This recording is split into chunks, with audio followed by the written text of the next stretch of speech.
Elijah, you didn't have to do that. Tigilan mo na si Zeph. No! Pagbabayaran niya yung ginawa niya sa'yo.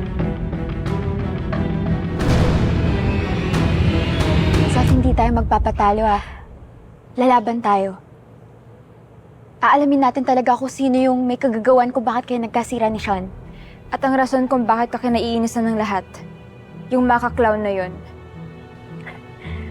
Alam mo yun, nasa likod ng maka-clown na yan. Alam niya kung paano ko pupunteryahin eh. Pero tama kayo. Dapat hindi ako magpa-apekto sa kanya.